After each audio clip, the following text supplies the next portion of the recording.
नमस्कार, मैं हूं अंजलि। एक बार फिर हाजिर हूं एक और बड़ी खबर के साथ और आप देख रहे हैं केपी न्यूज चैनल। आजादी के बाद से नहीं बनी रोड, प्रधानमंत्री जी के कार्यक्रम में 3 दिन में बन गई डामर रोड। जी हां, शहर के सामाजिक कार्यकर्ता हरीश गुप्ता ने प्रधानमंत्री जी की आम सभा के बाद प्रशासन व भाजपा का आड़े हाथों लेते हुए कहा कि हरदा में आज भी कई जगह आजादी के बाद से रोड नहीं बनी है। वहीं पीएम साहब के आगमन पर खेत में रोड बना दी गई, जो कि अब उपयोग में नहीं आएगी। वहीं आगे कहते हुए उन्होंने भाजपा उम्मीदवार पर भी निशाना साधते हुए कहा कि 80 लाख जब लोकसभा चुनाव की लिमिट है तो यहाँ करोड़ कैसे खर्च हुए, इस पर चुनाव आयोग का एक्शन लेते हुए जाँच कर कार्यवाही करनी चाहिए। उन्होंने हरदा में 3 दिन से कचरे की गाड़ी नहीं आना भी बताया। आइए सुनते हैं। नमस्कार साथियों, ये खड़े हैं हम शहर के पॉस एरिया में, जो सिविल लाइन एरिया उससे लगा हुआ ये गली है और नगर पालिका का यहाँ पर जल प्रदाय का एक बहुत बड़ा टैंक बना हुआ है। यहाँ से शहर को सप्लाई होती है और हमारे साथ ये इस एरिया के पीड़ित लोग भी खड़े हुए हैं, जो कह रहे हैं कि इनके यहाँ ना तो झाड़ू लगती है ना कचरे की गाड़ी आती है। क्यों भाई, ऐसा है? हाँ, तो नहीं आती है।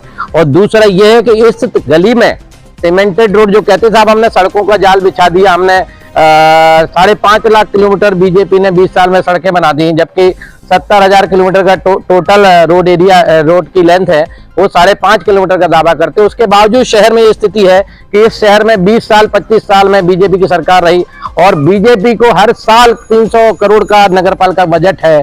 तो 30 साल में कितना बजट खर्च हुआ, उसके बावजूद अगर ये लोग एक छोटी सी सुविधा के लिए महरूम हो रहे हैं, इनके पास सफाई की गाड़ी नहीं आ रही है, इनके पास सीसी रोड नहीं है, ये बारिश में परेशान होते हैं, इनके बच्चे परेशान होते हैं, स्कूल आना जाना सब कुछ करना पड़ता है इनको, लेकिन आज तक इनकी रोड नहीं बनी है। जबकि प्रधानमंत्री के 1 हफ्ते के प्रोग्राम के लिए 1 हफ्ते में प्रोग्राम बन गया, सारी रोड बन गई, उनकी मंच बन गया, उनके लिए 3-3 हेलीपैड बन गए, सारा पैसा लगा दिया और न ठेकेदारों का पेमेंट नहीं कर रहा है, लोगों की सैलरी देने का पैसा नगर पालिका के पास नहीं है। लेकिन प्रधानमंत्री के लिए पैसा कहां से आ गया है, ये जल्दी में आ जाता है। लेकिन आम लोगों की सुविधाओं को कैसे विस्तार करें, उनका कैसा डेवलपमेंट करें, उसके लिए सरकार के पास और सिस्टम के पास पैसे की कमी दिखाई जाती है।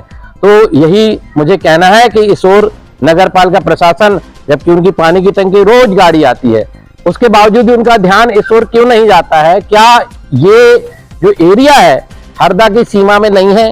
ये कोई बांग्लादेश की सीमा में है कि पाकिस्तान की सीमा है कि अफगानिस्तान की सीमा? ये हरदा की और हिंदुस्तान की मध्य प्रदेश की सीमा में बसा हुआ है शहर का एक छोटा सा एरिया है।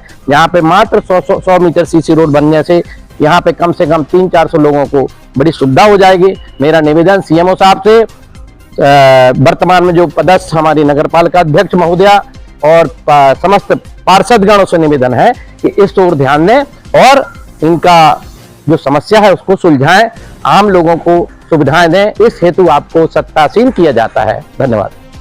कल ये प्रधानमंत्री आए थे जी और उनकी आम सभा हुई, उसके बारे में आपको क्या कहना है? देखिए, देश के प्रधानमंत्री हैं, प्रधानमंत्री होता है, उसकी गरिमा होती है और वो आए, हरदा के लिए बहुत सुखद अनुभव की बात है, अच्छी बात है। इतने छोटे जिले में अगर वो आए हैं तो हमारे लिए सौभाग्य की बात है। लेकिन आने के साथ वो कई प्रश्न खड़े कर गए। उनकी सभा में जो खर्चा हुआ है, 3 हेलीपैड बने, आधा किलोमीटर रोड बनी, इतना बड़ा पंडाल लगा, कुर्सियां आई, पानी की व्यवस्था हुई, बिजली की डीपी लग गई, इतना बड़ा ट्रांसफार्मर लग गया और इतने लोगों के आने जाने का खर्चा, खाना पीना सब व्यवस्था करी हुई। इस लिहाज से अगर कोई भी एक आम आदमी से पूछेंगे एक रफ्ता थंब रूल के हिसाब से, तो कोई भी बता देगा साहब इसमें 2-5 करोड़ रुपए खर्च हुआ है। तो अगर ये 2 करोड़ 5 करोड़ रुपए खर्च हो गया है और उस मंच से, जिस मंच से प्रधानमंत्री की सभा ली जा रही थी, उस मंच से यहाँ के बीजेपी उम्मीदवार लोकसभा के श्री डीडी उइके जी का उन्होंने बार बार नाम लिया। इस लिहाज से अगर मंच पर वो थे और उनका नाम लिया गया तो इसका खर्चा अगर उनके खाते में जोड़ा जाएगा या इलेक्शन कमीशन जोड़ेगा, तो इस लिहाज से 80 लाख की लिमिट तय की गई है कि 80 लाख तक ही कोई खर्च कर सकता है प्रत्याशी। उससे अगर बाहर खर्च करता है तो उसकी उम्मीदवारी मतलब वो रिजेक्ट होनी चाहिए। ये इलेक्शन कमीशन को करना चाहिए और इसका संज्ञान लेना चाहिए कि जगह जगह इतने बैनर, इतने झंडे, इतना सारी व्यवस्थाएं ये सब की गई हैं, तो किसके कहने पर की गई हैं और किसके खाते में जोड़ेंगे वो? क्योंकि ये खर्च अगर मंच से प्रधानमंत्री जी बार बार डीडी उइके जी का प्रचार कर रहे थे तो इसका खर्चा उनके खाते में ही जाना चाहिए। और अगर ये खाता ये पैसा का खाता इस खर्चे का हिसाब उनके अगर उम्मीदवारी के खर्च में जोड़ा जाएगा, इलेक्शन कमीशन जोड़ता है, तो मेरे हिसाब से वो 80 लाख की सीमा को कब का पार कर चुके हैं। इस लिहाज से उनकी उम्मीदवारी ही निरस्त हो जाती है। धन्यवाद।